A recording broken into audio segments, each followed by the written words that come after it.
He was a fisherman with just $23 to his name. His boat was old, the paint was peeling, and his nets were coming up empty.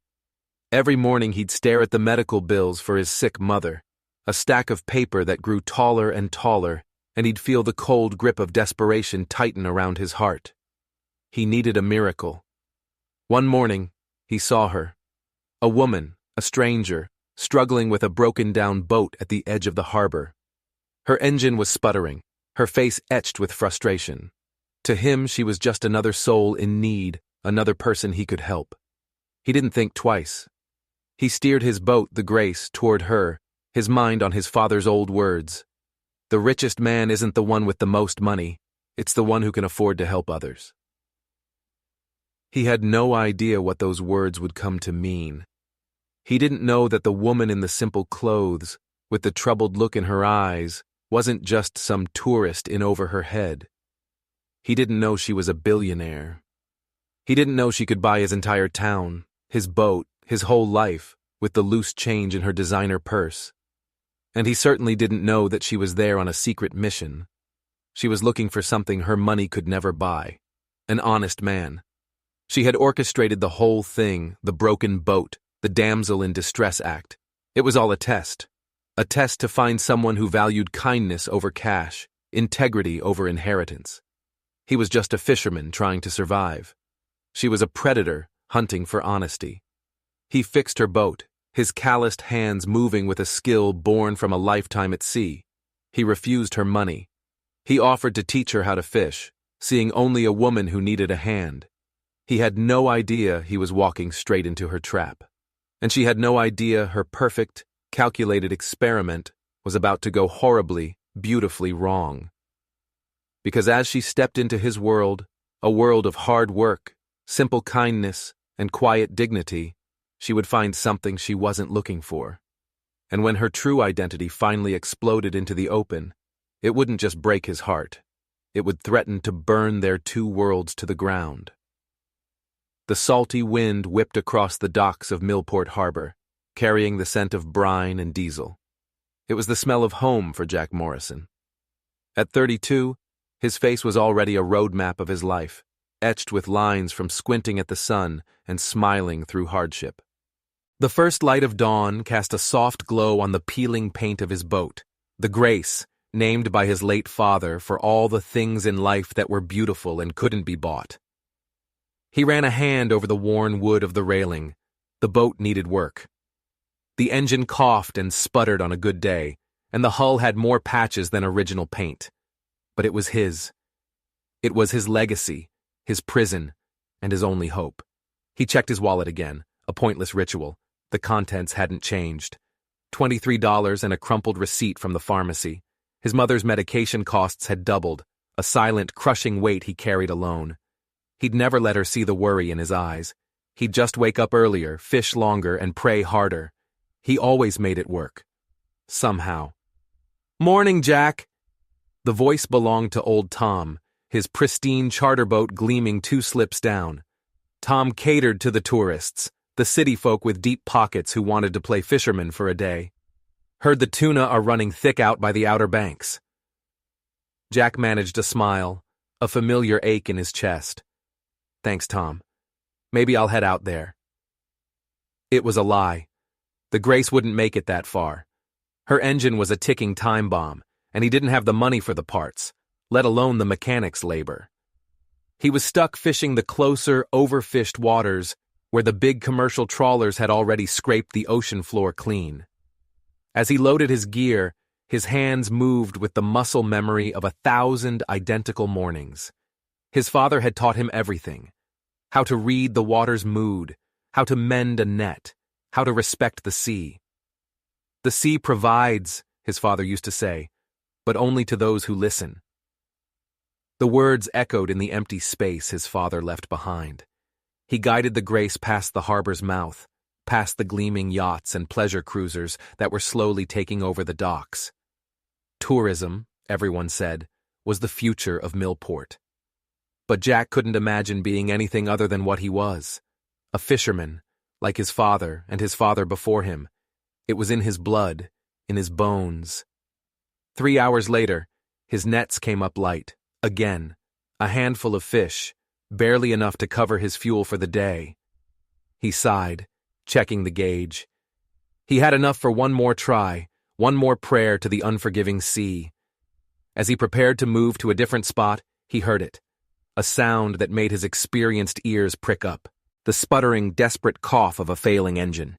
He scanned the horizon and saw it. Another boat, a small recreational vessel adrift in the current. A lone figure stood at the helm, their silhouette framed against the rising sun. A woman. Her dark hair whipped in the wind as she wrestled with the controls, a picture of frustration. Without a second thought, Jack turned the Grace.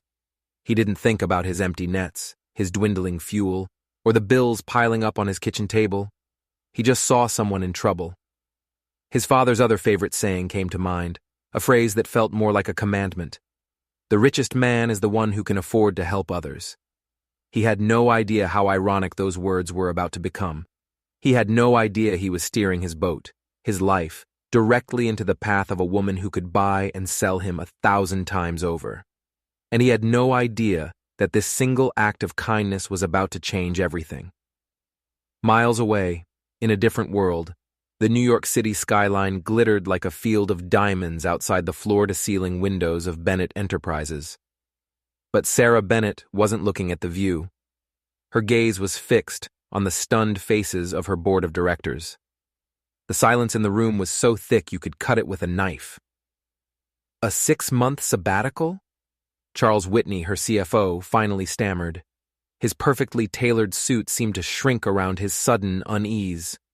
With all due respect, Miss Bennett, the timing is problematic. The Morgan merger will proceed as planned, Sarah said, her voice quiet, but laced with the steel that had allowed her to double the company's value in the 5 years since her father's death.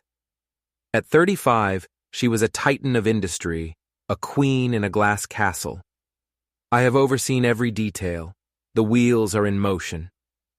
She rose from the head of the massive marble table and walked to the window. Her reflection stared back at her. A woman who had everything. The Chanel dress, the flawless makeup, the aura of untouchable success. But her eyes told a different story. They were tired. So incredibly tired. The truth is, she said, turning back to face them, I need this. She didn't have to say his name. Richard, her ex-fiancé. The man who had whispered sweet nothings in her ear while trying to sell her company's secrets to their biggest competitor. He hadn't just broken her heart, he'd tried to break her empire. Take the time, Sarah. You've earned it, said Linda Martinez, the only other woman on the board. A knowing look passed between them. Linda had warned her about Richard. Sarah hadn't listened. That evening, in her sprawling penthouse overlooking Central Park, Sarah kicked off her Louboutins and poured a glass of wine that cost more than Jack Morrison's monthly expenses. Her assistant, James, stood by, tablet in hand. The house in the Hamptons is ready, he said, his tone meticulously neutral. Or there's the villa in Tuscany. No, Sarah cut him off. Something smaller. Something real.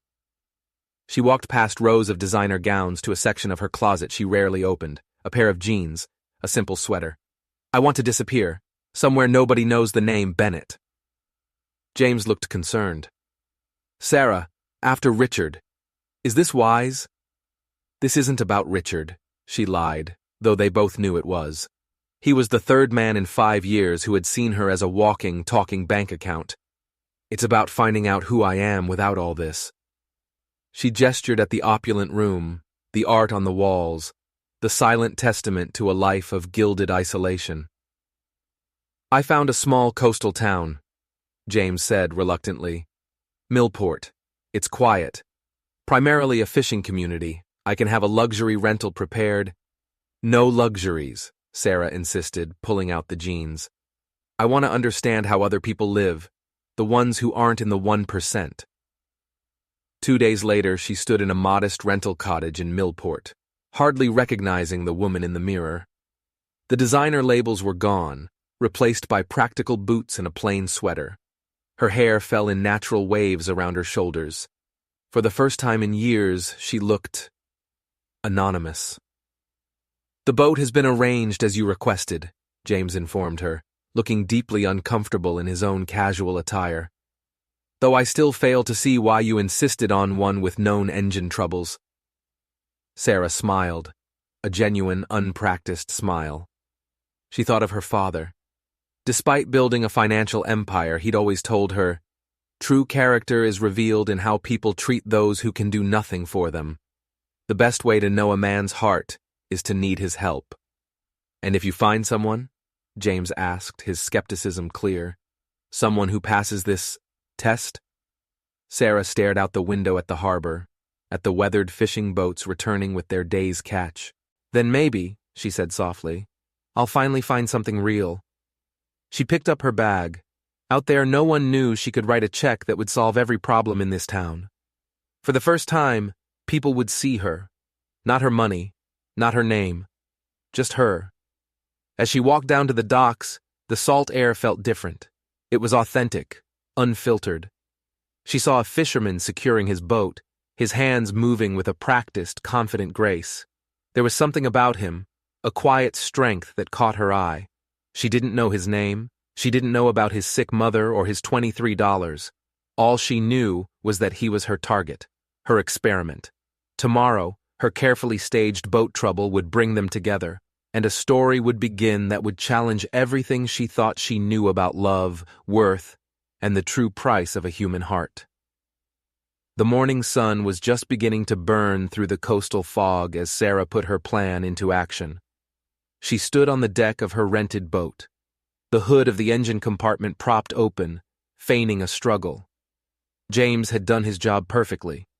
The problem was real enough to require help, but not so serious as to be dangerous. It was a perfectly engineered crisis. She scanned the docks, her heart giving a little flutter when she spotted him. The fisherman from yesterday. Jack. He was walking toward his own boat, his stride purposeful, his mind clearly on the day ahead. Jack heard it before he saw it. The familiar, desperate sound of an engine refusing to turn over. His eyes immediately found the source. A woman, the newcomer, bent over an open engine compartment, her posture radiating frustration. His instincts kicked in, overriding any thoughts of his own troubles. He changed course, walking toward her slip. "Need a hand?" he called out, his voice carrying easily over the gentle lapping of the water. He could already guess the problem. The sputtering sound was a telltale sign of a failing fuel line. Sarah straightened up, tucking a loose strand of dark hair behind her ear. She'd practiced her lines, her cover story. But up close, the genuine concern in his eyes threw her off balance. It wasn't the polished, transactional concern she was used to from her world. This was real, unfiltered. "I can't seem to figure it out," she said, her voice sounding more breathless than she'd intended. She stepped back, making room for him. "I'm Sarah, by the way." "Jack Morrison," he replied, his attention already on the engine. His hands, calloused and capable, moved with a quiet efficiency that was mesmerizing to watch. He checked connections, tested pressure points. There was no wasted motion. "Looks like your fuel line's clogged. It's a common problem with these models. I can fix it, but it'll probably take about an hour." Sarah watched him work, fascinated. She was used to men who commanded boardrooms with loud voices and expensive suits. This man commanded respect with quiet competence and a worn-out toolbox. "I really appreciate this. I can pay you for your time, of course." "No need," Jack said without looking up, reaching for a wrench. "We help each other out here. That's just how it works." The simple, declarative statement hit her with the force of a physical blow. In her world, nothing was free. Every favor had a price, every action a hidden agenda. The idea of unconditional help was so foreign, it felt like a language she didn't speak. As he worked, he started talking, explaining what he was doing in simple, clear terms. His passion for boats, for the mechanics of how things worked, was evident in every word. He didn't talk down to her, he included her. She learned about the local fishing spots, about the changing tides of the industry, about the tight-knit community that called this harbor home. "You're not from around here," he observed, wiping grease from his hands with a rag. It wasn't a question. "Is it that obvious?" Sarah managed a small smile, sticking to her script. I needed a change of scenery. Thought I'd try my hand at something different. Something simpler. Jack nodded, a look of understanding in his eyes. The sea has a way of helping people find what they're looking for, he said, pausing his work for a moment. He looked right at her, and she felt as if he could see past her carefully constructed facade. Even if it's not what they expected to find. A comfortable silence settled between them, broken only by the cry of gulls and the rhythmic clanking of his tools. Sarah watched other fishermen pass by, greeting Jack with easy familiarity. Hey, Jackie! Catch 'em up, Jack! The respect in their voices was palpable. This was a man who had earned his place, not with money, but with character. All set, he finally announced, closing the engine compartment. Try her now. Sarah turned the key. The engine roared to life, a steady, healthy purr that sounded better than it had before James had sabotaged it. A wave of relief, mixed with a sharp pang of guilt, washed over her. Thank you, she said, and she meant it more than he could possibly know. I don't suppose... Would you be willing to teach me more? About boats, I mean. I'd pay you for lessons. Jack hesitated. Sarah saw a flicker of something in his eyes, a battle between pride and practicality. She knew about his financial struggles from her background check. She knew he needed the money, but his pride was a powerful thing.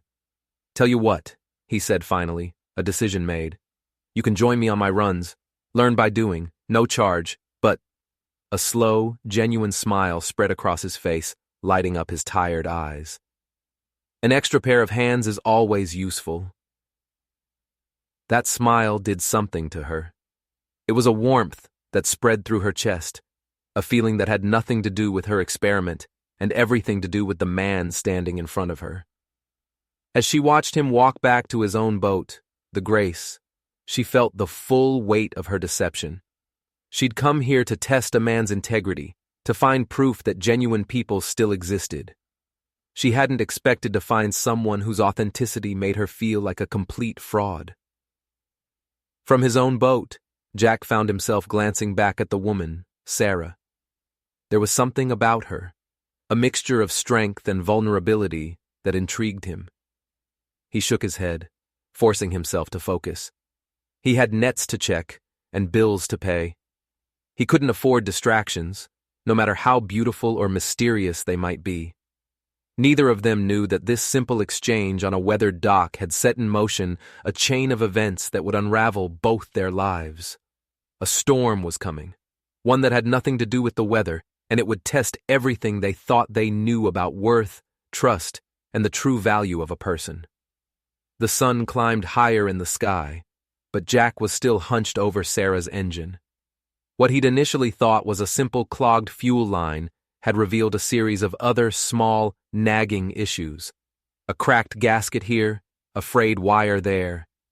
Each discovery was a testament to the boat's neglect, and each time, his conscience wouldn't let him walk away. See this? He said, pointing to a worn rubber ring. This is your coolant gasket. It's starting to dry rot. Give it another week or two of heavy use, and your engine would have overheated. You'd have been stranded for real. Sarah watched him, mesmerized.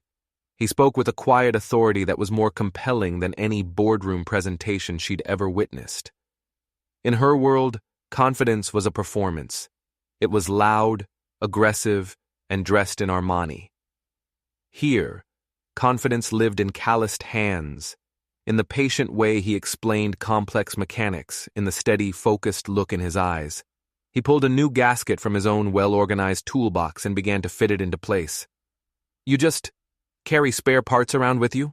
She asked, genuinely curious. Jack let out a short, self-deprecating laugh. Can't afford not to. My own boat's held together with spare parts and stubborn hope these days. He seemed to regret the admission almost immediately, his focus returning intensely to his work. The brief glimpse into his vulnerability made him seem even more real, and her guilt twisted another notch tighter. What about the big repair shop in town? Sarah asked, testing him, thinking of the gleaming modern facility she'd passed. Anderson's Maritime? Jack shook his head. not looking up from his work. Anderson's caters to the yacht crowd now, the tourists with more money than sense. Their rates are, well, regular fishermen can't afford them anymore. There was no bitterness in his voice, just a simple statement of fact. It was the way things were. A comfortable silence fell between them again, the only sounds the gentle lapping of waves against the dock and the distant cry of seagulls. Sarah found herself studying his face, the way his brow furrowed in concentration, the faint scar above his eyebrow, the way the corners of his mouth turned up slightly when a difficult part finally clicked into place. "All finished," he announced at last, wiping his greasy hands on a rag. He looked proud, the way an artist looks at a finished canvas. She should run better than new now. Sarah reached for her wallet, a reflexive gesture. "Please, let me pay you, at least for the parts. You used your own supply." "No." His response was firm, but his eyes were gentle. He finally looked at her, really looked at her, and she felt a jolt of connection that startled her. "We take care of each other here. That's worth more than money." He paused and a hint of a smile touched his lips. "Though, if you're serious about those fishing lessons, I could use a hand tomorrow. Early start. Dawn, if you can handle it." "Dawn it is," Sarah heard herself say, her heart beating a little faster. The thought of spending another day with him, of learning from him, was more appealing than any 5-star vacation she'd ever taken. As Jack gathered his tools, a group of fishermen, their faces as weathered as the docks themselves, ambled by. They shot knowing looks in their direction. "Looks like Jackie Boy's got himself a student," one of them called out, a friendly tease in his voice. Jack's ears turned a little red, but he took it in stride. "Just helping a neighbor, Bill. Better a student than a liability. Remember when you tried to tie a mooring line and nearly sank Tom's boat?" The men's laughter rolled across the water, a warm, genuine sound. Sarah felt a pang of envy. This easy camaraderie, this sense of shared history and belonging, was something her money could never buy. "Don't let him work you too hard," Tom, the man with the pristine charter boat, advised Sarah with a wink. "He forgets not everyone was born with seawater in their veins." After the men had passed, Jack turned to her with an apologetic shrug. "Small town, everyone knows everyone else's business." "It's nice," Sarah said, surprised by how much she meant it. "Where I come from, people barely know their next-door neighbors." Something in her tone made Jack look at her more closely, a flicker of curiosity in his eyes. But he didn't pry. He just said, "Well, you're here now. That's what matters." As he walked away, Sarah found herself staring after him, her carefully constructed experiment feeling more complicated by the second. She pulled out her phone, her thumb hovering over her assistant James's contact. She should report in, update him on the success of her test. But she didn't. For the first time in a very long time, she didn't want to analyze or strategize. She just wanted to see what tomorrow would bring. Back on his boat, the Grace, Jack found himself whistling a tuneless melody as he prepped his gear for the next day. He told himself it was just the satisfaction of a job well done, the simple pleasure of helping someone in need. But he knew, deep down, it was more than that. It was something about the way Sarah had watched him, the way she'd listened, as if what he was saying truly mattered. As if he mattered. Neither of them slept much that night. In her modest cottage and on his aging boat, they both found themselves watching the clock, waiting for the first light of dawn. They were both telling themselves it was just about boats and fishing lessons. And they were both lying. They were already in waters far deeper than either of them had planned. The video call lit up Sarah's face in the dim light of her rental cottage. On the screen, her assistant James sat in his sleek, minimalist Manhattan office, a world away from the rustic charm of Millport. The contrast was jarring. "The investors from Beijing are getting nervous, Sarah," James said, his face a mask of professional concern. "They were promised a meeting with you. They're asking for personal assurances about the merger." Sarah absently twisted a strand of her hair, her mind still back on the dock, on the feel of a wrench in Jack's capable hands, the warmth in his eyes. "Handle it, James. That's why I pay you a salary that could buy a house here." "Sarah." James leaned closer to the camera, his voice dropping to a conspiratorial whisper. "This has gone on long enough. It's only a matter of time before someone recognizes you. One tourist with a camera, one post on social media, and this whole thing blows up." "I need more time," she said, her tone sharper than she intended. She softened it. "There's something real here, James. Something genuine. Something I've been looking for." "You mean someone genuine," James corrected, a single, perfectly sculpted eyebrow raised. "The Fisherman." Before Sarah could respond, a notification flashed on her screen. An urgent summons from her board. She swiped it away without reading. "Just keep the wolves at bay for a few more weeks. Please." She ended the call and walked to the window, staring out at the distant, twinkling lights of the harbor. The weight of her deception felt like a physical thing, a heavy cloak she couldn't take off. She was lying to everyone here, but most painfully, she was lying to the one person who seemed incapable of dishonesty. Meanwhile, in the warm, noisy embrace of the Rusty Anchor pub, Jack was facing his own interrogation. His friends, fueled by beer and curiosity, had wasted no time. "So, the mysterious city girl," Mike, the dockmaster, said with a wide grin, "spends half the day fixing her boat for free, and now you're giving her private lessons? You're a better man than I am, Jack." Jack nursed the glass of water he couldn't afford to replace with a beer. "She's just eager to learn. Nothing more to it." "Right," chimed in old Tom from the next stool, his eyes twinkling with mischief. "That's why you were smiling like you'd just hauled in the biggest catch of your life when you came back to the dock today. We all saw you." "And I heard you're taking her out tomorrow," added Bill, the one Jack had teased earlier. "Another early start, eh? Gotta get that one-on-one teaching time in." The good-natured ribbing was relentless. Jack pushed his chair back and stood up, trying to hide the blush creeping up his neck. "I've got to go check on my mom. Early day." Laughter followed him out into the cool night air. He paused on the street, breathing in the familiar scent of salt and low tide. He tried to dismiss their teasing, but he couldn't dismiss the feeling in his gut. There was something about Sarah. A depth behind her eyes, a sadness she tried to hide. It was a look he recognized. He saw it in his own reflection often enough. She was running from something, or maybe toward something. The next morning arrived wrapped in a thick, wet fog that muffled all sound and blurred the lines between sea and sky. Sarah was at the dock at dawn, dressed in practical gear that still probably cost more than Jack's entire wardrobe. He was already there, a silhouette in the mist, preparing the grace. "Ready for your first lesson?" he asked, his voice a low rumble in the quiet morning. He offered a hand to help her aboard. The moment their hands touched, an unexpected jolt of electricity passed between them. It was brief, but undeniable. Sarah steadied herself, both physically and emotionally. "Ready as I'll ever be." As the Grace pulled away from the dock and slipped into the dense fog, neither of them noticed the figure watching from the shadows of a nearby building. James stood, his phone pressed to his ear, his expression grim. "Yes, she's still with him," he reported to the chairman of the board. "She's getting in deeper. I'm worried she's losing sight of the objective."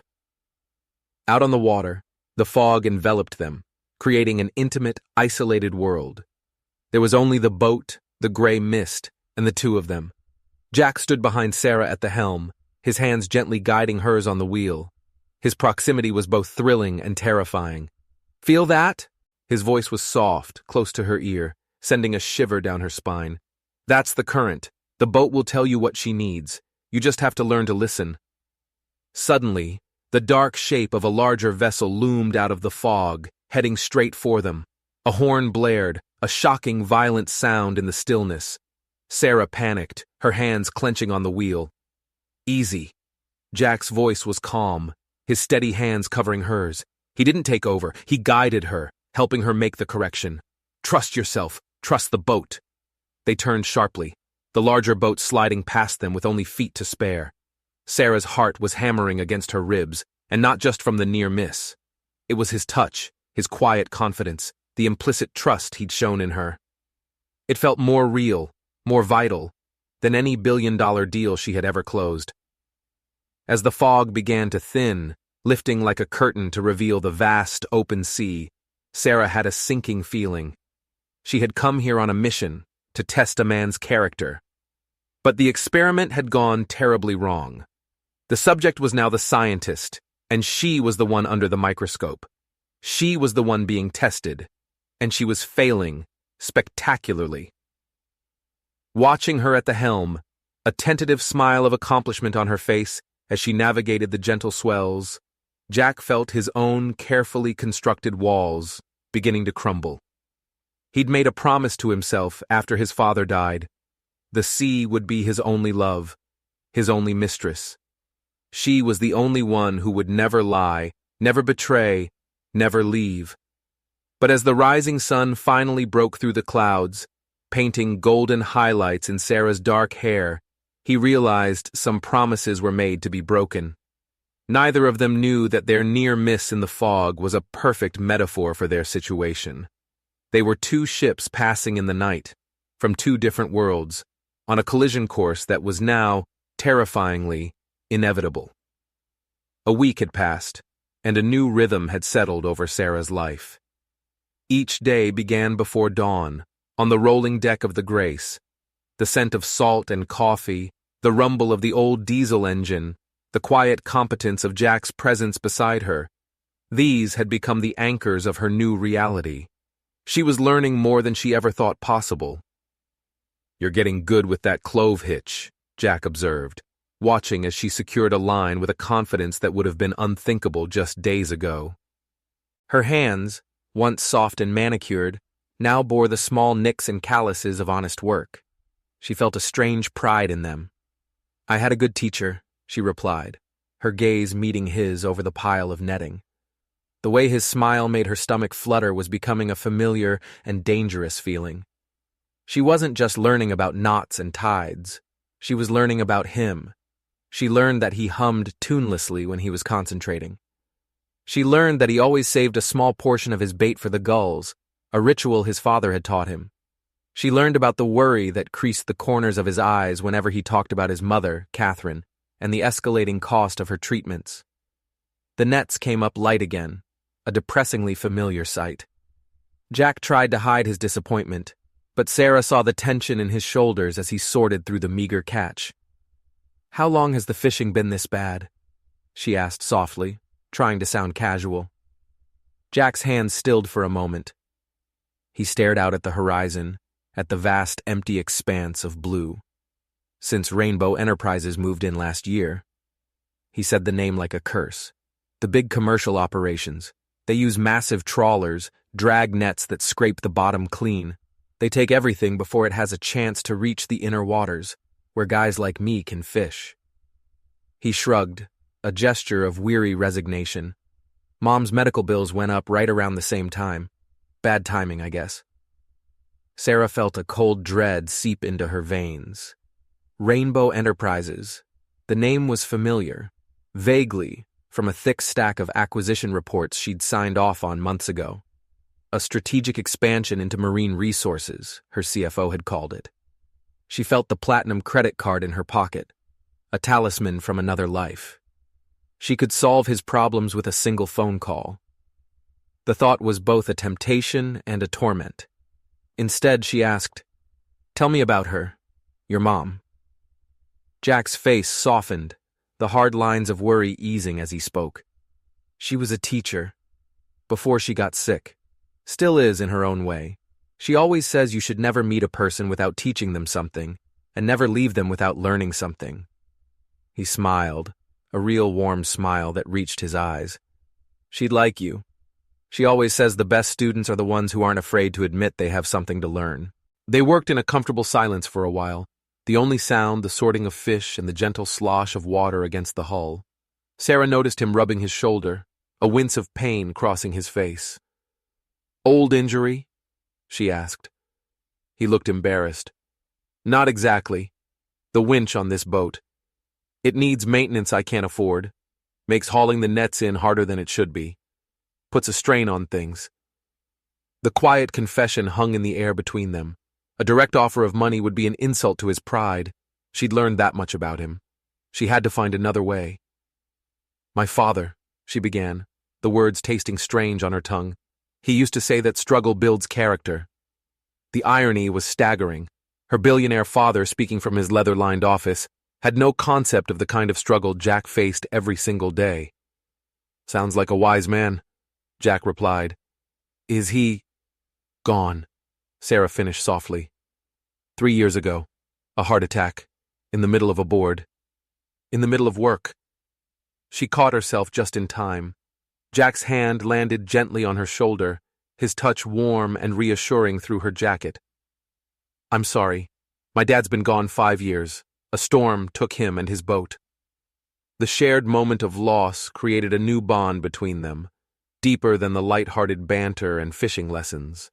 It was a bridge built of grief and understanding. As if on cue, the mood was broken by a sudden spray of water. A pod of dolphins had surfaced nearby, their sleek bodies arching gracefully through the waves. "Good luck," Jack said, his face lighting up with pure, unadulterated joy. Dad always said dolphins were a sign of good luck. And for the first time that day, he was right. Their next net came up fuller, wriggling with a respectable catch of cod and mackerel. As they sorted the fish, Jack's mood lifted, his earlier despair replaced by a contagious enthusiasm. He pointed out the different species, explaining their habits, their migration patterns. Sarah found herself utterly captivated, not by the information itself, but by the way his entire being lit up when he shared his knowledge, his passion. As they headed back to port, the boat sitting lower in the water with their catch, Jack glanced over at her, a curious look on his face. "You know," he said, "most people would have quit after the first day. The pre-dawn starts, the heavy lifting, the fish guts. It's not exactly glamorous." He paused. "What makes you stick with it?" Sarah looked out at the horizon, at the line where the sky met the sea, and chose her words carefully. "In my old life," she said, "everything felt artificial. Numbers on a screen, meetings about meetings. Nothing was real." She turned to meet his gaze. "Here, everything is real. The work, the people, the connection." Something shifted in his expression, a softening around his eyes that made her breath catch in her throat. He opened his mouth to say something, but before he could, a massive commercial trawler cut across their path, its wake rocking their small boat violently. The name painted on its stern was stark and bold against the white hull. Rainbow Enterprises. Jack's jaw tightened, his good mood evaporating instantly. "There they are," he said, his voice laced with a bitterness she hadn't heard before. "The vultures, buying up all the fishing licenses, using sonar and dragnets that sterilize the ocean. They're not fishing, they're strip mining the sea." Sarah's stomach plummeted. It wasn't a vague memory anymore. It was a cold, hard fact. Rainbow Enterprises wasn't just some company her corporation owned. It was one of their most recent, most aggressive acquisitions. A hostile takeover she had personally approved. She stared at the massive vessel, then back at Jack's face, at the mixture of anger and helplessness in his eyes. For the first time, she was seeing the real-world consequence of a decision she'd made in a sterile boardroom 1,000 miles away. A decision that, for her, had just been about market share and profit margins. For him, it was about survival. As they unloaded their catch at the dock, a plan began to form in Sarah's mind. A dangerous, complicated plan. She couldn't tell him who she was. Not yet. The truth would destroy everything. But maybe, just maybe, she could find a way to help. A way that wouldn't shatter his pride. "You know," she said, her tone deliberately casual, "I used to do some business analysis in my old job. Small-scale stuff. I'd be happy to take a look at your books, see if I can find some ways to make things more efficient." Jack hesitated, his pride warring with the stark reality of his mother's mounting medical bills. Sarah held her breath. "I guess I can't afford pride right now," he said finally, a note of defeat in his voice. Watching him secure the grace for the night, Sarah felt the weight of her lies pressing down on her. She was falling for a man who valued honesty above all else, while living the biggest lie of her life. The irony was a knife in her gut. She had come here looking for authenticity, only to become the most counterfeit thing in this entire town. As they parted ways, their hands brushed, a fleeting, accidental touch. But the spark that jumped between them was anything but accidental. It was a silent acknowledgement of the powerful, terrifying current pulling them together, even as a sea of secrets threatened to tear them apart.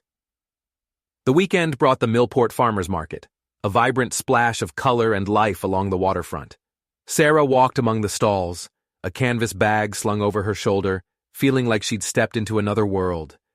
It was a universe away from the sterile, overpriced organic markets she frequented in Manhattan. Here, every vegetable had a story, every jar of jam had a face and a name attached to it. "You have to try this," Jack's voice appeared beside her, and she turned to see him holding out a piece of crusty, golden-brown bread. "Mrs. Henderson's sourdough. She's been using the same starter her grandmother brought over from the old country. It's legendary."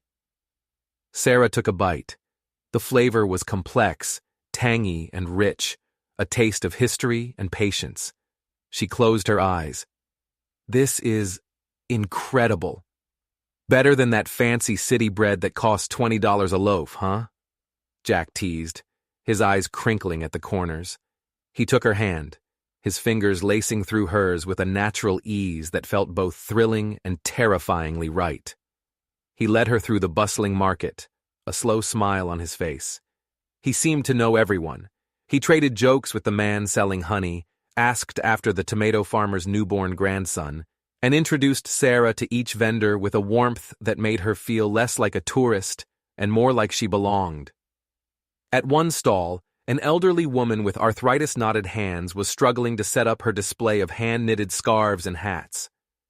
Without a word, Jack let go of Sarah's hand and stepped in. He expertly tightened a few screws on her wobbly table, repositioned her sign for better visibility, and charmed a passing group of tourists into buying 3 of her brightly colored scarves. The woman, beaming, pressed a soft sky-blue scarf into Jack's hands. "This is for your mother," she insisted, her voice frail but firm. "To keep her warm during her treatments. No, I won't hear of it. You're a good boy, Jack Morrison." Jack tried to refuse, but the woman was adamant. Sarah watched the exchange, her heart aching. This was the currency of Millport. Not money, but kindness.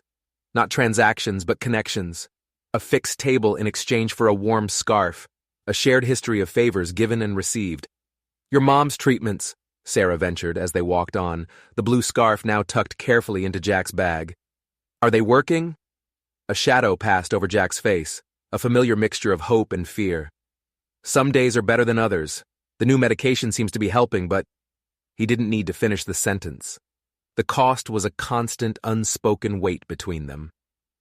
They stopped at the edge of the harbor, watching a group of children squealing with delight as they tossed breadcrumbs to a flock of greedy seagulls.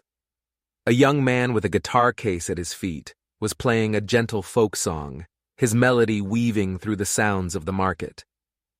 Jack reached into his pocket, pulled out the last 2 crumpled dollar bills from his wallet, and dropped them into the open case without a moment's hesitation.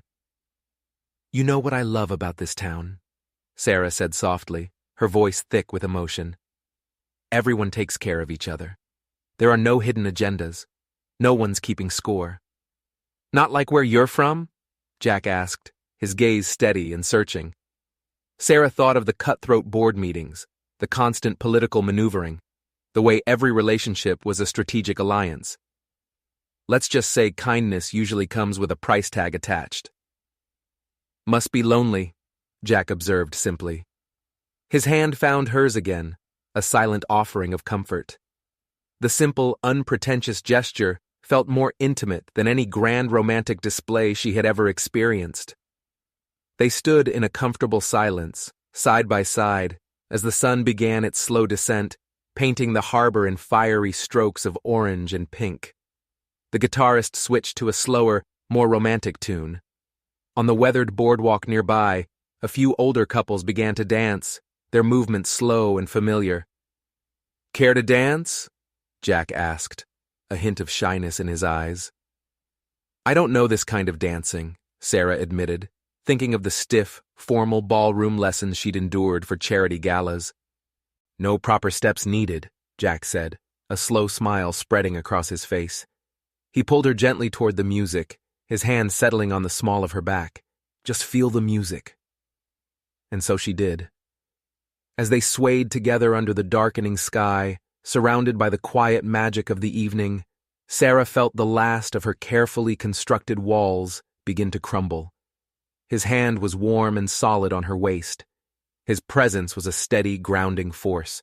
She rested her head on his shoulder, breathing in the scent of sea salt and sunshine that seemed to cling to him like a second skin. It felt like coming home. The moment was perfect, utterly terrifyingly perfect, until she opened her eyes and saw him. Across the market square at the edge of the crowd stood her assistant, James. He wasn't trying to be seen, but his worried face and expensive out-of-place jacket were a harsh, jarring note in the simple melody of the evening. He was a ghost from her other life, a walking, breathing reminder of the massive lie she was living. Jack felt her tense up. "Everything okay?" Just remembered something I need to do," she stammered, pulling away, the magic of the moment shattering into a million pieces. "I should go." "Sarah." Jack's voice stopped her. He looked confused, hurt by her sudden withdrawal. "Wait, I was wondering, would you like to come to dinner tomorrow night? To my house to meet my mom? She's been asking to meet the mysterious woman who's finally got her son taking a day off from the sea." The invitation, so genuine, so full of hope, felt like a punch to the gut. Meeting his mother, entering his home. It was another line crossed, another step deeper into the web of her own deception. Every instinct screamed at her to run, to protect him from the truth, to protect herself from the inevitable fallout. But then she looked at his face, at the open, vulnerable hope in his eyes. And she couldn't do it. She couldn't break his heart. Not yet. "I'd love to," she heard herself say. Walking back to her cottage alone, her heart a tangled mess of joy and dread, Sarah passed the small-town pharmacy. Through the brightly lit window she saw Jack at the counter, carefully counting out a handful of bills from his worn wallet to pay for his mother's prescription.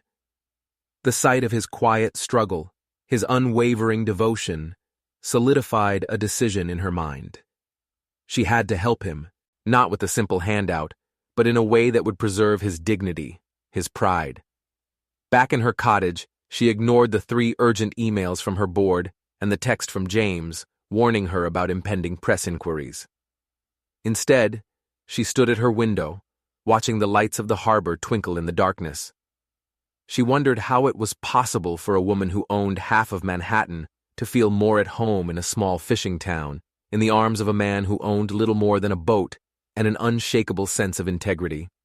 And she had no idea how she was going to get out of this without destroying it all. The small, cluttered room at the back of the dock office smelled of old paper, engine oil, and damp sea air. This was Jack's office, a converted storage closet where he kept his business records in a series of worn, overstuffed ledgers.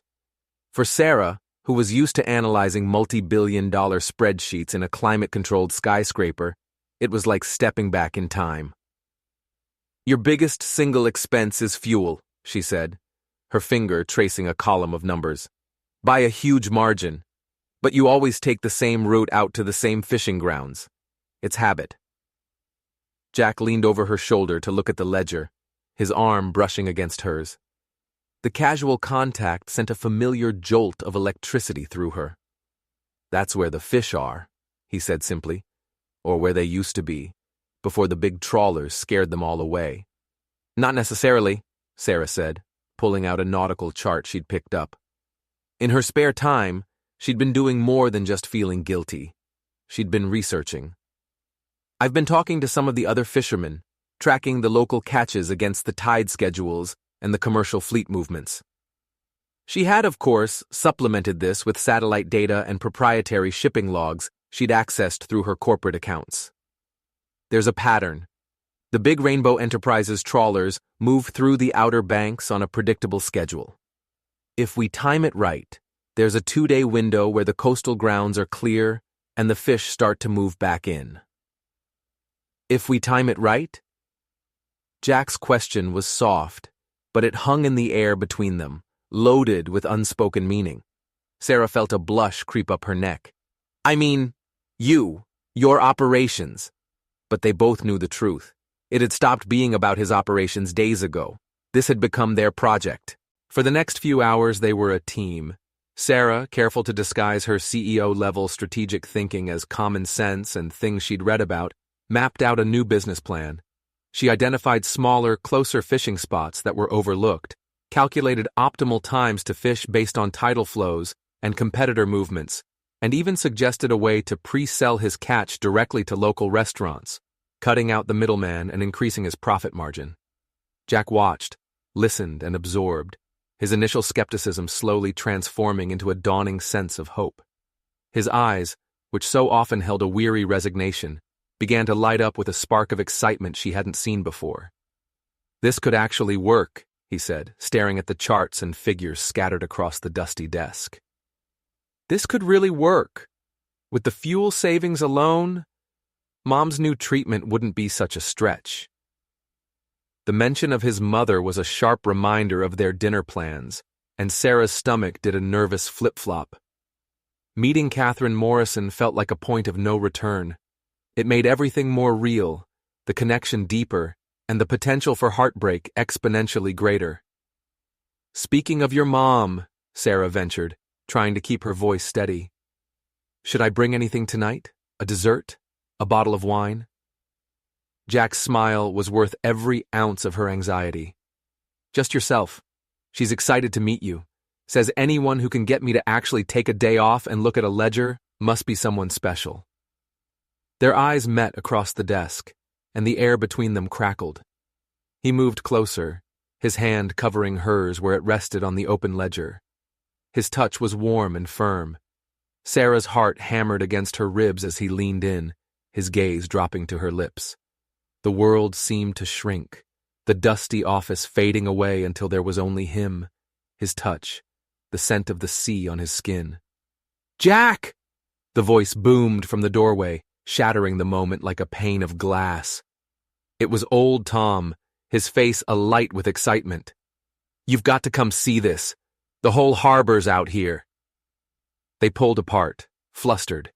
They hurried outside to find a small crowd gathered at the end of the dock, all pointing and staring out at the water. A young whale, likely separated from its pod, had wandered into the harbor. It breached the surface, sending a shower of glittering spray into the afternoon sun, a magnificent, unexpected sight. It's good luck, an old fisherman declared, his voice filled with awe. A blessing, a sign of new beginnings. As they stood in the crowd, watching the majestic creature, Jack's hand found Sarah's again, his fingers lacing through hers. The simple public gesture felt more intimate, more significant than the near kiss in the office. It was a silent declaration. Later that evening, Sarah stood on the doorstep of the Morrison home, a small, immaculately kept house, filled with the scent of simmering chowder and lemon polish. Her heart was pounding. Catherine Morrison was a small woman with Jack's kind eyes and an air of quiet resilience that even chemotherapy couldn't diminish. Her smile was warm and genuine. So you're the one who's been keeping my son out of trouble, Catherine said, her eyes twinkling with a knowing light. Mom, Jack protested, a faint blush on his cheeks as he carried a steaming tureen of his father's famous fish stew to the table. He's been teaching me everything he knows, Sarah said, stepping inside and immediately feeling a sense of warmth and belonging she'd never felt in her own cavernous penthouse.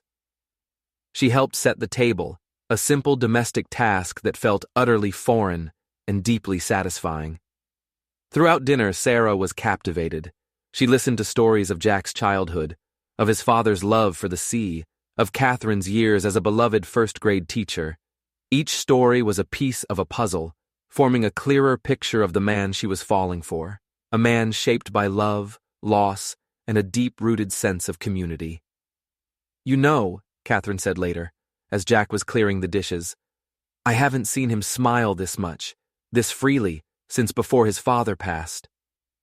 Sarah's guilt twisted like a knife in her gut. He's special," she said softly. "This whole town is. I've never experienced anything like it." Catherine's gaze was gentle, but penetrating. "Sometimes we have to travel a long way to find the place we were always meant to be." Home. The word echoed in Sarah's mind. This simple kitchen, with its worn linoleum and hand-sewn curtains, felt more like home than any place she had ever lived. When Jack walked her home later, the cool night air was filled with the sound of crickets and the distant foghorn. Their hands found each other naturally, their fingers intertwining as if they'd done it 1,000 times before. "Thank you," Jack said suddenly, stopping under a flickering streetlight. "For what?" "For seeing us," he said, his voice low and earnest. "This town, these people, me, for seeing us as we are, not just as some backward place the world forgot." The raw, unintentional irony of his words was almost too much to bear. She, the ultimate imposter, was being thanked for her authenticity. They reached the porch of her cottage. This time there were no interruptions, no ringing phones, no well-meaning friends. There was only the soft glow of the porch light and the silent question in his eyes. He cupped her cheek, his thumb gently stroking her skin. The gesture was tentative, asking for permission she was desperate to give. When his lips finally met hers, it was soft and questioning at first, then deeper, more certain, as if a long-held tension had finally been released. In that moment, Sarah let herself forget everything. She forgot Bennett Enterprises. She forgot the stock market. She forgot her multi-billion-dollar net worth. And she forgot the monumental lie at the center of her life. There was only the taste of salt on his lips, the strength of his arms around her, and the absolute, undeniable rightness of being in his embrace. When they finally pulled apart, the look of pure, unadulterated joy on Jack's face was the most beautiful and terrifying thing she had ever seen. Because she knew, with a crushing, heart-stopping certainty, that she was no longer conducting an experiment. She hadn't just found an honest man. She had fallen completely, irrevocably, and dangerously in love with him. And she had no idea how to tell him the truth without destroying them both. The annual Millport Harbor Festival was a riot of sound, light, and color. Twinkling fairy lights were strung from every post and awning, casting a magical glow over the waterfront. The local fishing boats, including the Grace, were decorated with colorful streamers and paper lanterns, bobbing gently in the water like sleeping giants adorned for a parade. For Sarah, who had attended the most exclusive galas in Paris, London, and New York, this simple, heartfelt celebration felt more enchanting than any black-tie event she had ever endured. "You can't come to the festival and not have cotton candy," Jack said, his eyes laughing as he held out a fluffy pink cloud on a paper cone. "It's made by old Joe himself. Been the official festival candy man for 40 years. Sarah took a bite, the sugary confection dissolving on her tongue in a delightful rush. She laughed, a genuine, carefree sound she hadn't heard from herself in years. "I can't remember the last time I ate this." "Let me guess," Jack teased, taking her hand. "Too many empty calories for the sophisticated city folk." If only he knew. She thought of the countless charity dinners, where the food was more of an art installation than something to be eaten, where every bite was calculated, every conversation a transaction. Here, everything was meant to be savored, from Mrs. Henderson's fresh-baked pies to the hoppy, fragrant ale brewed specially for the festival by the town's tiny brewery. They strolled through the happy chaos, a part of the vibrant tapestry of the town. Jack was in his element, a beloved local figure. He helped an elderly couple secure their wobbly craft stall, lifted a neighbor's giggling child onto his broad shoulders for a better view of a puppet show, and debated tide patterns with a group of fellow fishermen, all with an easy, unforced charm. In every interaction, Sarah saw a natural leader, a man people were drawn to not because of his power or wealth, but because of his fundamental decency. Sarah! Jack! Catherine's voice cut through the cheerful din. She was sitting near the community stage, wrapped in the sky-blue scarf from the market. Despite her ongoing treatments, she had insisted on coming. "I haven't missed a festival in 30 years, she'd declared. "And a little thing like chemotherapy isn't going to make me start now." "Mom, you should be resting," Jack fretted, fussing over her shawl. "Nonsense," Catherine said, her eyes sparkling with mischief. "I'm not about to miss my son's big moment." Sarah looked at Jack, a question in her eyes. He had the grace to look embarrassed, rubbing the back of his neck. They asked me to sing the festival song. It's a tradition. My dad used to do it."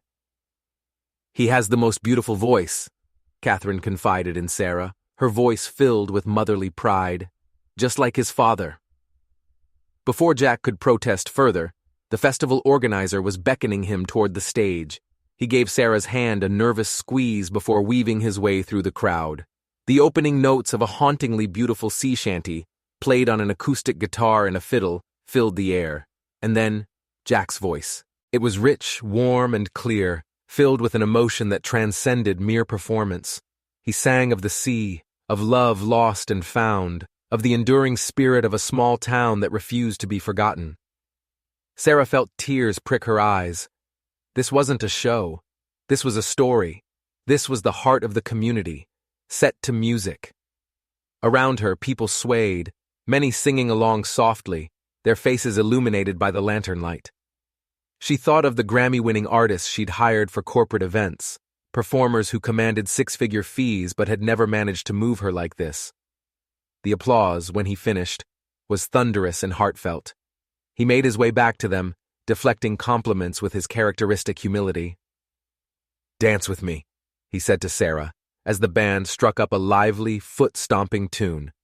He pulled her onto the makeshift dance floor, and they were lost in the swirl of movement. He spun her under the glowing lanterns, and for a dizzying, breathless moment, Sarah felt completely and utterly happy. The kind of happiness that was so pure it was painful, because she knew it was built on a lie. The music slowed, and he pulled her close. "You know what I love about you?" he said softly, his lips close to her ear. "You're just you. You don't try to be anyone you're not." The words were a dagger to her heart. She buried her face in his shoulder, unable to look at him, the weight of her deception suddenly suffocating. "Hey." He tilted her chin up, his brow furrowed with concern. "You okay?" "I'm just—" She struggled for words that weren't a lie. "I've never felt this real before." And that, at least, was the absolute truth. Every moment with him in this town felt more authentic than her entire life before it.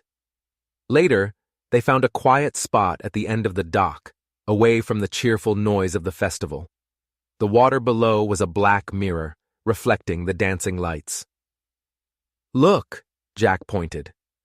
In the dark water, tiny phosphorescent plankton lit up, creating ghostly trails of light with every gentle wave. Dad used to call them sea stars. Sarah leaned against him, breathing in his familiar scent. It felt like home. "Your dad seems to have had a saying for everything." "He did." Jack's arm tightened around her. "He also used to say that when you find something real, you hold on to it with both hands." Their eyes met in the starlight, and in the deep blue of his gaze, she saw her own feelings reflected back at her. When he kissed her this time, it was different. It wasn't the tentative exploration of their first kiss, or the passionate release of the other night. This was a kiss that held a promise of something deeper, something lasting, a promise she knew she couldn't keep. A loud boom echoed across the harbor, and the sky exploded in a shower of glittering gold. The fireworks finale had begun. As they watched the bursts of color paint the night sky, Sarah felt the heavy weight of her phone in her pocket. It had been vibrating all evening with ignored messages from James, from her board, from a world that seemed a million miles away. Here, with Jack's arms around her, with the collective oohs and ahs of the town filling the air, none of it seemed to matter. She was living in two separate, incompatible worlds, and she knew a collision was imminent. But for tonight, under the exploding stars, she allowed herself to believe. She let herself believe in the magic of a small-town festival, in the power of an authentic connection, and in the impossible, breathtaking possibility of love. What she didn't know was that the collision was coming sooner than she could ever imagine, and it would be far more destructive than she had ever feared. The storm hit with the sudden, brutal fury only the coast can muster. One moment, the morning sky was a placid, promising blue. The next, the horizon turned a bruised, angry purple, and a ferocious wind tore through the harbor, making the warning bells clang like frantic, terrified ghosts. Jack burst through the door of Sarah's cottage without knocking, his face grim, his hair slicked back by the rain that had just begun to fall in thick, slanting sheets. "Storm's here, a big one, and most of the fleet is still out." Sarah was already moving, her mind kicking into a gear she hadn't used in weeks, crisis management mode. She pulled on the waterproof gear Jack had insisted she buy, a far cry from the designer trench coats hanging in her Manhattan closet. "What do you need me to do?" "It's too dangerous, Sarah." He hesitated, his protective instincts warring with the desperate reality of the situation. "You don't have to. I'm coming." She cut him off, her voice firm. There was no question. They raced to the harbor. The scene was one of controlled chaos. Massive waves, black and menacing, crashed against the sea wall, sending plumes of spray higher than the lighthouse. The harbor master's office was a cacophony of crackling radio transmissions and shouted orders. "It's Tom!" Mike, the harbor master, yelled over the howl of the wind as they entered. "His engine failed. He's out there with his boy, and they're taking on water fast." Without a word, Jack and Sarah moved as one. They ran to the Grace, their movements synchronized from weeks of working together. Jack began prepping the boat for launch, his hands sure and steady despite the urgency. Sarah worked alongside him, securing loose gear, checking the lines, her mind a clear, calm center in the swirling storm. Their eyes met for a brief second, and in that look, an entire conversation passed between them. Trust, fear, determination. "You've got the radio?" he asked, though he already knew the answer. "Channel 16, she confirmed, her voice steady. "I'll coordinate with the Coast Guard and the other boats." "Jack, don't be a fool. It's too rough," Mike yelled from the dock, but his words were stolen by the wind. The Grace was already pulling away, her small frame battling against waves that looked like moving mountains. Sarah's heart pounded against her ribs as the boat climbed each monstrous swell, an exhilarating, terrifying roller coaster ride. But her voice on the radio was the epitome of calm authority. She relayed positions, coordinated rescue efforts, and translated chaotic transmissions into actionable intelligence. She had negotiated billion-dollar mergers with less focus. Nothing in her life had prepared her for this raw, elemental confrontation. They found Tom's boat listing dangerously, waves washing over the deck where he and his teenage son were clinging to the wheelhouse, their faces pale with cold and fear. Jack maneuvered the Grace alongside with a display of seamanship that left Sarah breathless. It was like watching a master artist at work. "Jump!" Jack roared over the storm. "Now!" Tom pushed his son first. The boy scrambled aboard the Grace, and Sarah grabbed him, pulling him into the relative safety of the cabin. Then Tom leaped, landing hard on the deck, just as a massive wave crashed over his own boat, which began to sink with alarming speed. But they weren't done. The radio crackled with more distress calls. Two more boats, their engines swamped by the furious waves, were in trouble. For hours that felt like a lifetime, Jack fought the storm, his hands never leaving the wheel, while Sarah became the calm, clear voice of the rescue, a lifeline of information and hope in the chaos. Then, disaster struck. A rogue wave, bigger and more violent than the others, slammed into the Grace's broadside. The impact sent Sarah stumbling across the deck. Jack lunged, grabbing her just as another wall of icy water crashed over the bow, submerging them both. For a heart-stopping second, the world was a churning, freezing, violent chaos. Sarah felt Jack's arms lock around her like a vice, anchoring her to the boat, his body shielding hers from the full force of the water. When the wave passed, they were left tangled together in the wheelhouse, soaked, shivering, and gasping for air. His face was inches from hers, his eyes wild and intense. "I can't lose you," he said, his voice raw, hoarse, barely audible over the screaming wind. "I know it's fast, I know it's crazy, but Sarah, I'm falling in love with you." In that moment, the storm, the waves, the fear, it all faded away. There was only the truth in his eyes. "I love you too," she whispered, and it was the most honest thing she had ever said in her life. Their kiss was desperate and passionate, tasting of salt and adrenaline and a profound, bone-deep relief. It was a kiss that sealed a promise in the heart of the storm. Reality crashed back in the form of another crackling distress call. They broke apart, their eyes holding for a second longer before they returned to the task at hand, their movements now fueled by a new, shared purpose. By the time the Grace finally limped back into the harbor, the storm had begun to recede. The dock was crowded with anxious families, who erupted into a roar of cheers and applause as they pulled in. Tom's wife rushed forward, sobbing with relief as she embraced her husband and son. Others swarmed them, clapping Jack on the back, thanking them both with tears in their eyes. Sarah stood slightly apart, watching Jack accept the praise with his usual quiet humility. He was a hero, their hero. He caught her eye across the crowd, and the look that passed between them was heavy with everything that had happened out on the water. The fear, the rescue, the confession. Later, as the rain softened to a gentle drizzle, they walked through the clean-washed streets. Jack took her hand, his fingers warm and strong around hers. "You were amazing out there," he said, his voice filled with awe. "Like you'd been doing it your whole life." Sarah's heart clenched. She squeezed his hand, fighting back a fresh wave of tears.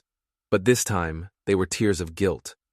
Because she hadn't been doing this her whole life. She'd been in boardrooms. She'd been making decisions that affected people like Tom, like Jack, without ever knowing their names or seeing their faces. "Jack," she started, the words forming on her lips, "I need to tell you something." But he silenced her with another kiss, this one soft and sweet and full of promise. "Whatever it is," he murmured against her lips, "it can wait. For tonight, we're just us. We're alive, and we're together." Sarah let herself believe him. She let herself have one more night of this beautiful, impossible dream. But she knew, with a certainty that chilled her to the bone, that tomorrow was coming, and with it, the truth. A truth that the most savage storm could not compare to. A truth that would change everything. Sarah woke to the insistent, angry buzzing of her phone.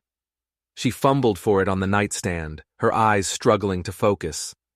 27 missed calls from James, 15 from various board members, and one single text message that made her blood run cold. "CNN is running a story. Your disappearance. Call me now." Her hands trembling, she pulled up a news site on her phone. The headline leaped off the screen. "Billionaire CEO Sarah Bennett vanishes. Bennett Enterprises stock plummets amid merger jitters." Her photo, a polished corporate headshot, was splashed across the page. The article was filled with speculation about a health crisis, a corporate kidnapping, a mental breakdown. A knock at her cottage door made her jump, nearly dropping the phone. "Sarah?" It was Jack's voice, warm and familiar, a sound from a different universe than the one on her screen. "Thought you might want to celebrate surviving the storm with some coffee. The whole town's calling us heroes." "Just a minute," she called out, her voice high and strained. She scrambled around the small cottage, hiding the evidence of her other life. She shoved her laptop, still open to a quarterly report, under the bed. She hid her designer watch in a drawer. When she opened the door, the sight of his smiling face was like a punch to the gut. He was holding 2 steaming cups of coffee from the local diner, his eyes bright with affection. The contrast between this man, this life, and the corporate chaos engulfing her was dizzying. "My hero," she said, accepting the coffee. the words tasting like ash in her mouth. They walked toward the dock, the morning air crisp and clean after the storm. The harbor was calm, the water a placid blue, as if yesterday's fury had just been a bad dream. Fishermen called out greetings, many of them stopping to thank them again for the rescues. "You two are celebrities now," Tom teased as they passed his newly repaired boat. "The Millport Weekly is going to want an exclusive interview." Sarah's step faltered. "The paper?" "Yeah, the local rag," Jack explained, oblivious to her panic. "They cover everything in town, a storm like that, the rescues. It's the biggest news of the year." Before she could process this new, terrifying complication, her phone buzzed again. A text from James. "Emergency board meeting called. They're voting on temporary leadership. You need to make a public statement. Now, Sarah." "Everything okay?" Jack asked, noticing the color drain from her face. "Just family stuff," she lied, hating the ease with which the deception now came. They were untying the lines of the Grace when a sleek, black town car, so out of place it might as well have been a spaceship, pulled into the harbor parking lot. Sarah's heart stopped. James stepped out, his crisp suit and frantic energy a beacon of her other world. "I have to go," she said to Jack, her voice tight. "Something's come up. I'm so sorry. Rain check on fishing." She didn't wait for a reply. She hurried down the dock, intercepting James before he could get any closer. "What are you doing here?" she hissed, pulling him toward the relative privacy of her cottage. "The board is in full-blown panic," James said the moment the door closed behind them. "The Beijing merger is about to collapse. And worse, that Rainbow Enterprises acquisition? They're threatening to pull out of the deal unless you personally reassure them. It's a disaster." "Lower your voice," Sarah warned, glancing nervously out the window. "You need to come back, Sarah," James insisted, his usual calm demeanor gone. "At least make a public appearance. Show your face at the New York office. Stop the bleeding." Sarah paced the small living room like a caged animal. "I just need more time." "Time for what?" James's voice softened, the concern in his eyes now personal, not professional. "Sarah, I've known you since we were interns. I've never seen you like this. This town. That fisherman. His name is Jack." "Fine. Jack," James conceded. "What do you think is going to happen when he finds out who you really are? When he finds out that the woman he's falling for owns the very company that's methodically destroying his livelihood?" Sarah sank onto the couch, her head in her hands. "I'll fix it. I'll find a way to help them. Without revealing that you've been lying to his face every single day?" James shook his head sadly. "The longer this goes on, the worse the explosion will be." A knock at the door made them both freeze. "Sarah?" It was Jack's voice again, laced with concern. "You left in such a hurry. I just wanted to make sure you were okay." James raised a single, questioning eyebrow. Sarah held a finger to her lips, motioning for him to stay silent as she opened the door just a crack. "I'm fine, Jack, really," she said, trying to block his view of the interior. "Just some unexpected family business I have to deal with." His worried expression was a dagger in her heart. "You're sure? You seemed really upset." He ran a hand through his hair, a gesture she'd come to recognize as a sign of his own anxiety. "Look, my mom's making her famous clam chowder for lunch. To celebrate, I thought, maybe you'd want to join us." Behind the door, James made a frustrated, "get rid of him" gesture. Sarah felt like she was being torn in two. "I'm sorry, Jack. I can't. Today is impossible. But tomorrow? I promise." The disappointment in his eyes was almost unbearable. "Sure. Tomorrow." He turned to leave, then paused, looking back at her. "You know, Sarah, you can talk to me. About anything." She managed a weak nod and closed the door, leaning against it, her eyes squeezed shut to hold back the tears. "You're in love with him," James said. It wasn't a question. It was a statement of fact. "That is not relevant to the company's interests," Sarah snapped, her corporate armor falling back into place. "The Sarah Bennett I know doesn't run from a tough situation," James said quietly. "Maybe that's because the Sarah Bennett you know isn't the real me," she whispered, staring out the window at Jack's retreating figure. Maybe I never knew who the real me was until I came here. The press will find you, Sarah. It's inevitable, James warned, his voice gentle again. Do you want him to learn the truth from a CNN alert on his phone? She closed her eyes. Everything she had built here, Jack's love, the town's acceptance, her own fragile sense of belonging, was a house of cards built on a foundation of lies. One strong gust of wind, and it would all come crashing down. 1 more week, she said finally, her voice barely a whisper. Give me 1 more week to find a way to make this right. James sighed, a long, weary sound. 1 week. As he left, he paused at the door. For what it's worth, I hope you figure it out. I've never seen you this happy. After he was gone, Sarah picked up her phone. She didn't call her board. She didn't call her PR team. Instead, she opened a browser and began to frantically research ways to structure a corporate fund to support small, independent fishing operations. If she was going to lose everything, she was going to make damn sure that Jack and his community survived the fallout. The rusty anchor was busier than usual for a Tuesday morning, and the atmosphere was tense. Conversations were hushed.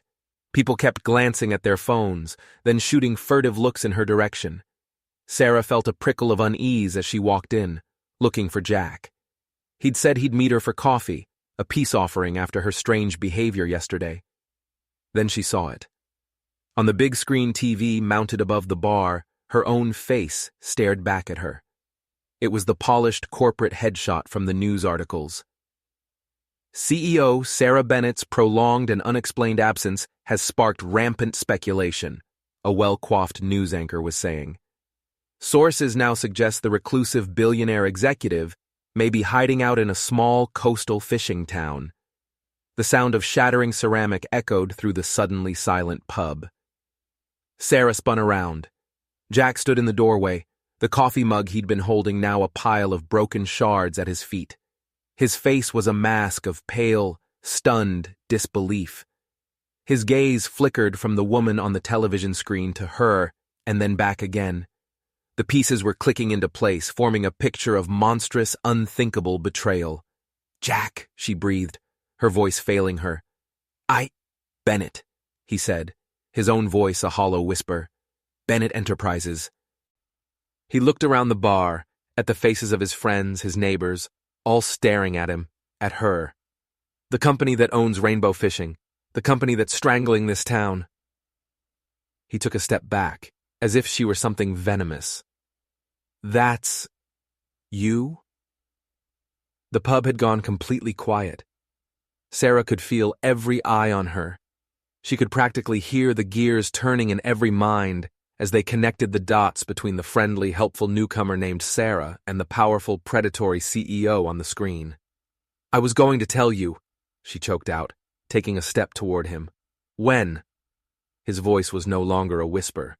It was rising, laced with a pain so raw it was terrifying. Were you going to tell me before or after your company finished bulldozing everything we have left? Was this all some kind of sick joke? Old Tom stepped forward, his face grim, holding up his tablet. The screen showed a Forbes article with Sarah's picture. The headline read, "The Shark in Chanel, How Sarah Bennett Conquered Wall Street." The text below detailed her net worth in the billions. Jack, look at this, Tom said, his voice shaking with anger. Her company just bought out 3 more small fishing co-ops up the coast last week. They're not stopping. The walls were closing in. Those acquisitions were in motion before I came here, Sarah pleaded, her voice sounding weak even to her own ears. I didn't. You didn't what? Jack's voice cracked, a bitter, broken laugh escaping his lips. You didn't think it was important to mention that you own the corporation that's putting my friends out of business? That while you were pretending to learn how to tie knots, your army of lawyers was buying up the fishing licenses right out from under us? He shook his head, a look of utter horror dawning on his face. My God, I even told you about my mom, her medical bills. He laughed again, a truly terrible sound. Was that entertaining for you? The poor simple fisherman pouring his heart out to the billionaire who could have bought the entire hospital with her pocket money? She reached for him, her hand outstretched. Jack, please. He flinched away from her touch. The small movement hurt more than a slap, more than any shouted accusation. It was a complete and total rejection. Just then, the pub door burst open. A man with a camera and a microphone pushed his way through the crowd, his eyes locking onto Sarah. "Miss Bennett, is it true? Is this some kind of publicity stunt? Are you doing market research on the common man?" More reporters were swarming in behind him, drawn by the scent of a sensational story. Billionaire CEO found slumming it in a fishing village. It was a media feeding frenzy. "No comment," Sarah said automatically, her voice flat and cold as she slipped back into the familiar, defensive posture of her corporate life. "There's your answer," Jack said quietly, his eyes filled with a new, colder kind of pain. The pain of finality. "I guess we all know which world you really belong to."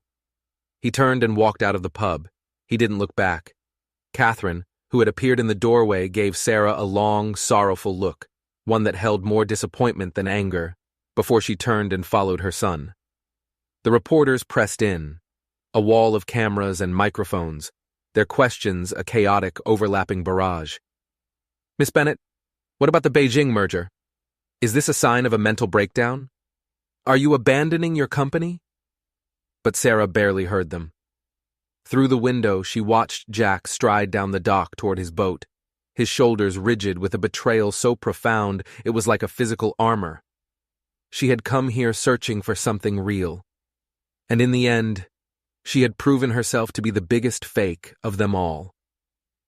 Mike, the harbor master, who had patiently taught her how to read weather charts, wouldn't meet her eye. Mrs. Henderson, who had shared her family's sourdough starter recipe with her, turned her back. One by one, the people of Millport, the community that had welcomed her, taught her, and made her feel like she belonged, retreated from her presence. She stood alone in a crowd of strangers, the simple, practical clothes she wore now feeling like a cheap, tawdry costume. On the TV above the bar, a panel of business analysts was already dissecting her actions, speculating about her motives, about stock prices and shareholder confidence. But all Sarah could see was the look in Jack's eyes in that final moment. The moment he realized that the woman he had loved, rescued, and opened his heart to had never really existed at all. The following days were a special kind of hell. Sarah became a prisoner in her own cottage, the quiet street outside transformed into a chaotic media encampment. Reporters with long-lensed cameras staked out her front porch. Satellite vans clogged the harbor parking lot, their dishes pointed at her little rental like alien weaponry. Millport, the peaceful sanctuary she'd found, had become the epicenter of a media circus, and she was the clown at its center. Jack wouldn't answer her calls. He wouldn't reply to her texts. She tried walking to his house once, a desperate, foolish errand. Catherine met her on the porch, her face etched with a sorrow that seemed to have aged her 10 years in as many days. "He's out on the water," Catherine said, her voice gentle, which was somehow worse than anger. "He goes out before dawn and comes back long after dark, avoiding the reporters, he says." She sighed, a weary, rattling sound. "But we both know who he's really avoiding." "I never meant to hurt him," Sarah whispered, the words feeling pitiful and inadequate. Catherine studied her for a long moment, her gaze penetrating. "You know what the hardest part is for him? It's not the money. It's not even that you lied. It's that he looks back on everything that happened between you, and he can't figure out which parts were real." The words struck Sarah with the force of a physical blow. "All of it," she choked out. "Everything I felt for him.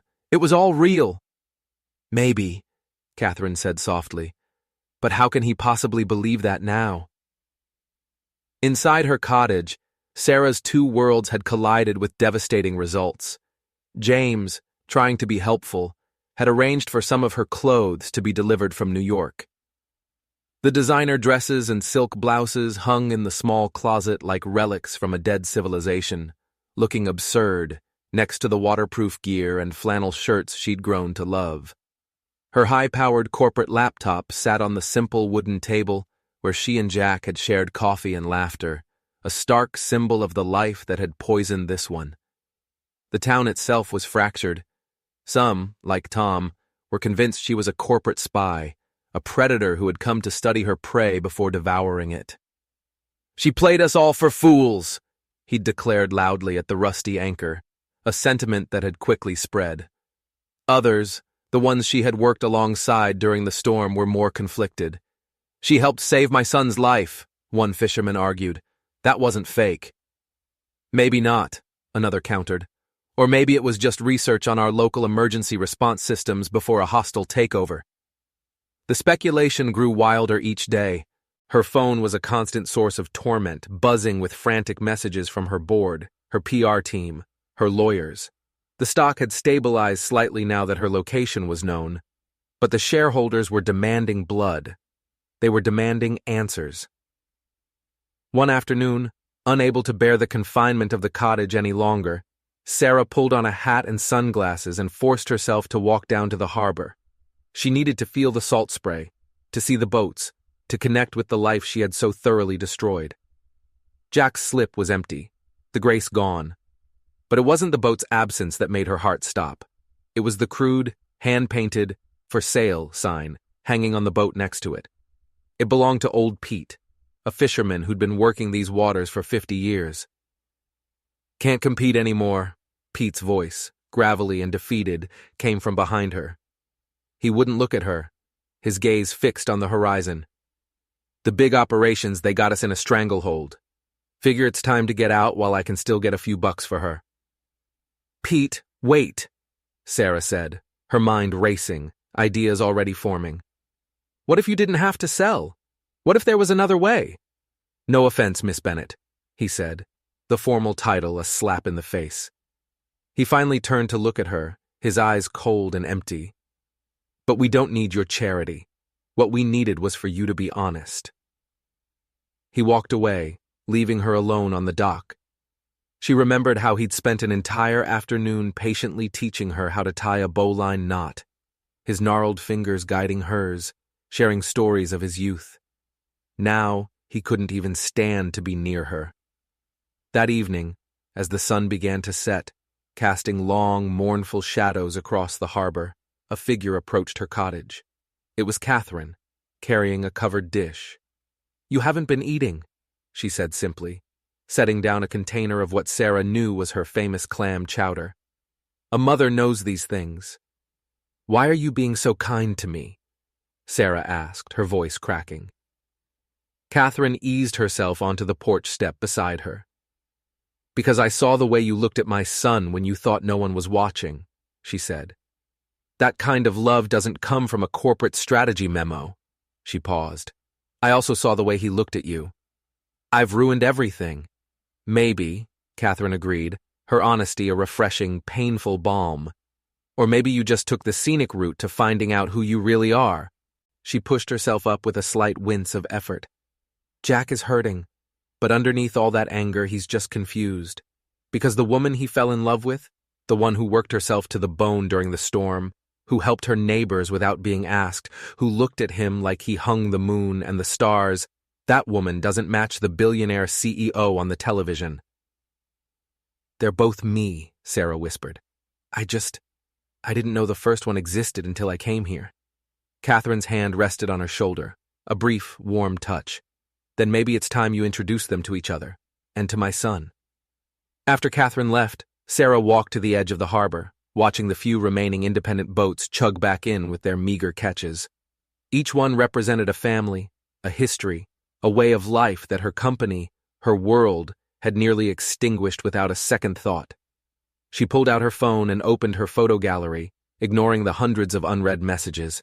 She scrolled through the pictures she'd taken over the past few weeks. Jack, laughing, as he taught her to mend a net. The festival, a blur of colored lights. The faces of the people she'd helped rescue during the storm.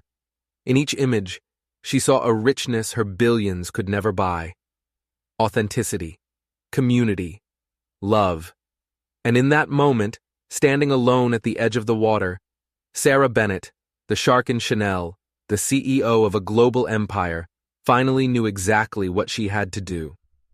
It was a desperate, crazy, impossible plan.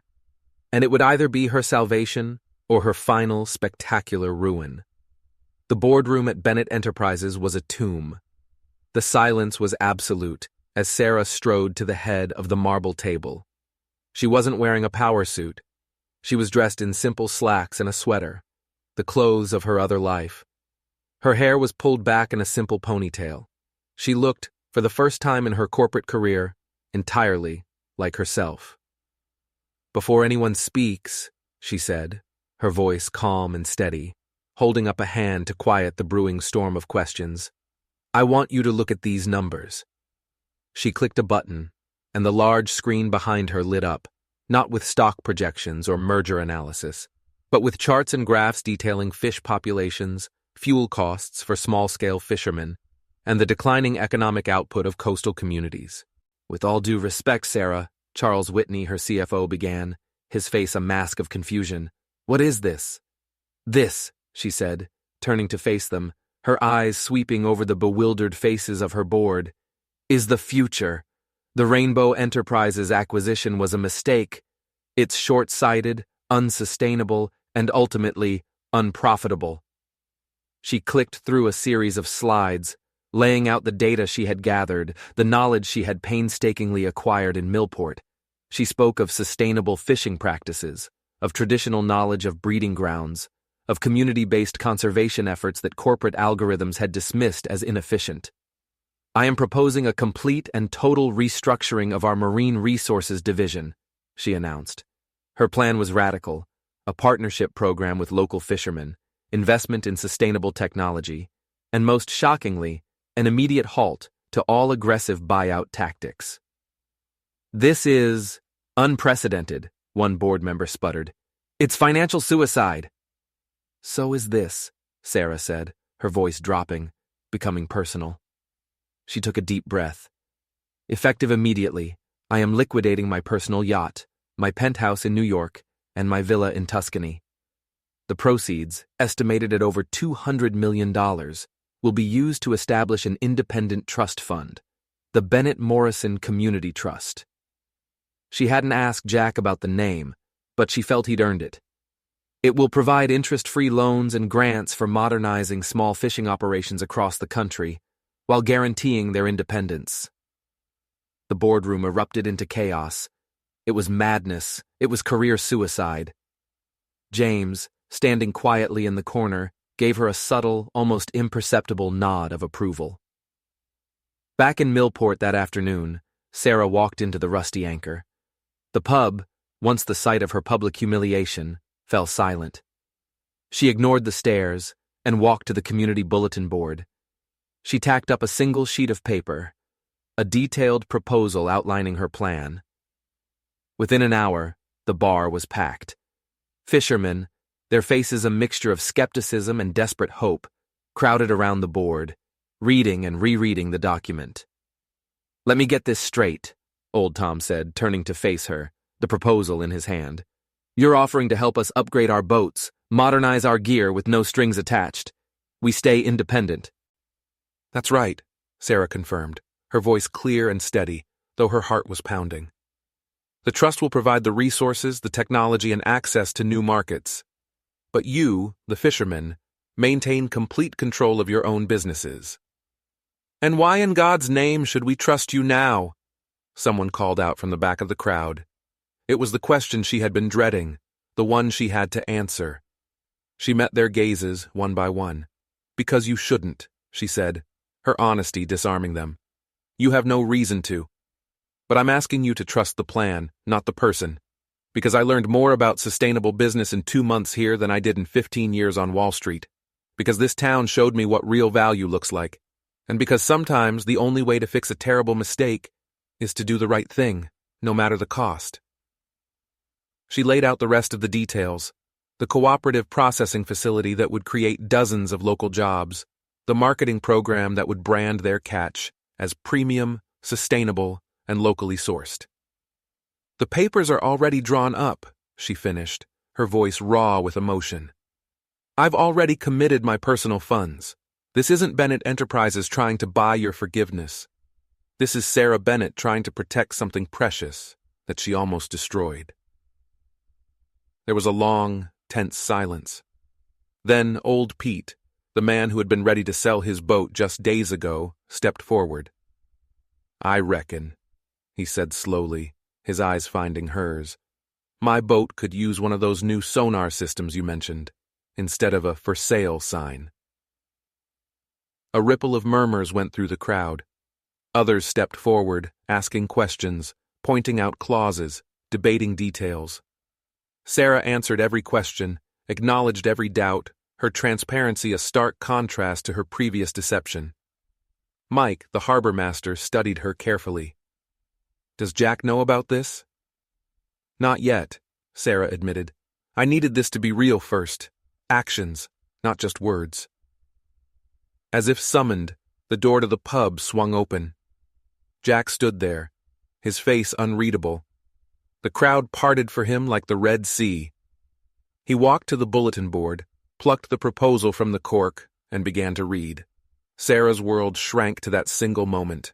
Her entire future, her chance at redemption, her hope for a life with this man, all rested on his reaction.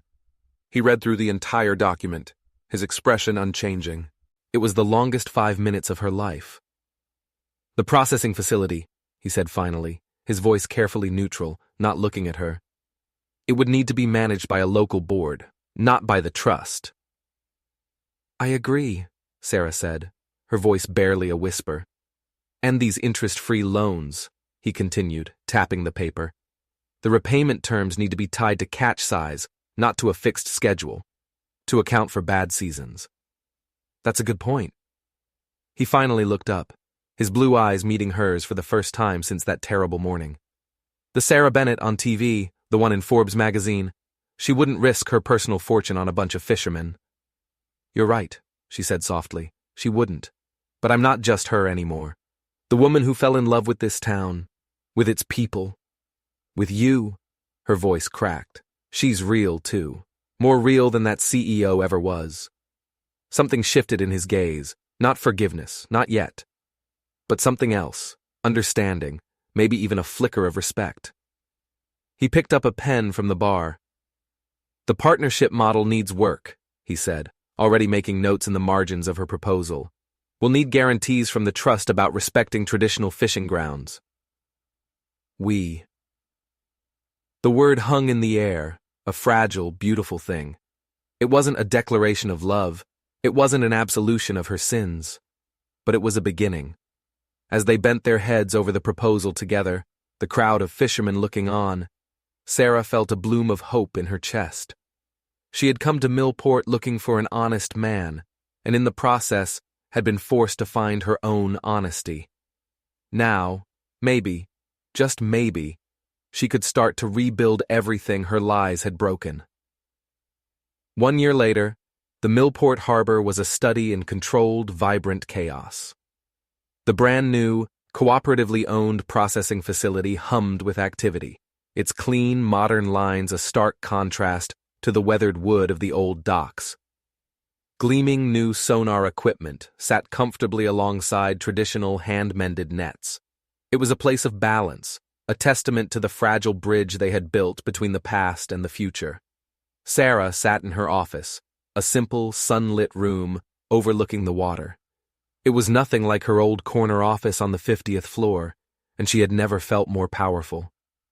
On her screen, the smiling faces of the Bennett Enterprises board looked back at her.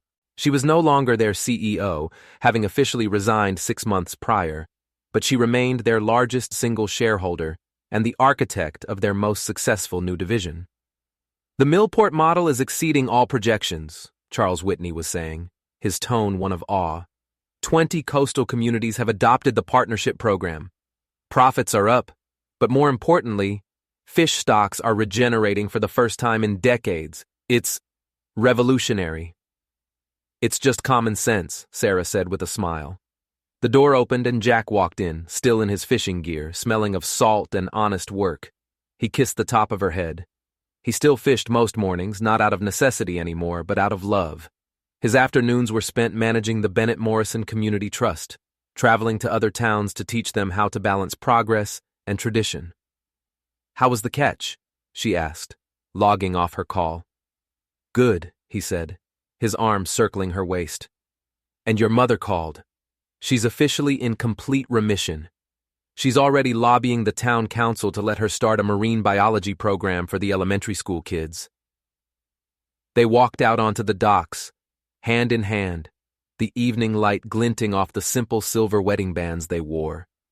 They had married on these very docks, surrounded by the entire town, a celebration that had been more joyous than any society wedding Sarah had ever attended. "Remember the first time we met, right here?" Jack asked, pulling her close. "You mean the time I pretended my multi-million-dollar custom-built test boat was broken?" Sarah laughed. "It's a little hazy." "Yeah, well," he grinned, "I'd say it worked out pretty well." They watched as the boats returned, their holds full, their crews tired but happy. The rusty anchor was already filling up, a cheerful mix of fishermen and the new processing plant workers, of old-timers and young families who had moved to town for the new jobs. Old Pete, his boat now a floating classroom for teaching sustainable fishing techniques, waved as he passed. "The Beijing investors called again," Sarah mentioned casually. "They want to fund a version of our model in their coastal regions. As long as they understand it's about the people, not just the profit," Jack said, his expression serious. "That's the first thing we teach them," Sarah replied, leaning her head on his shoulder. "I learned that lesson from a very wise, very stubborn fisherman." Their moment was interrupted by Mike the harbor master rushing toward them, a wide grin on his face. "You two better come quick. Catherine has a surprise for you at the community center." They walked into the center to find the walls covered in children's drawings, dozens of colorful, charmingly clumsy pictures of boats, fish, and the harbor, and on every single one 2 stick figures holding hands labeled Mr. Jack and Miss Sarah. "They wanted to thank you," Catherine said, her eyes shining with tears, "for saving their town, for saving their family's way of life." Sarah felt her own eyes well up. This was wealth. Not numbers in a bank account, but the gratitude in a child's drawing. She had traded a penthouse for a cottage, a corporate empire for a community, and she had never felt richer. As they walked home in the gathering dusk, the harbor lights began to twinkle, reflected in the calm water. Their cottage, the same one where Sarah had once hidden her identity, was now a home, its walls filled with photos of their life together. "Any regrets?" Jack asked softly, as they stood on their porch. Sarah looked at her husband, at the town glowing before them, at the life they had built from the ashes of her deception. "Only one," she said, a slow smile spreading across her face. "That I didn't crash my boat into your dock a lot sooner." The harbor bells chimed, a sound that no longer represented her lies, but the clear, ringing truth they had found together. That the greatest fortunes are not owned, but built, and that love, honest and hard-won, is the most valuable asset of all. If this story touched your heart, and you believe in the power of second chances, make sure you hit that subscribe button. You won't want to miss the story we have for you tomorrow.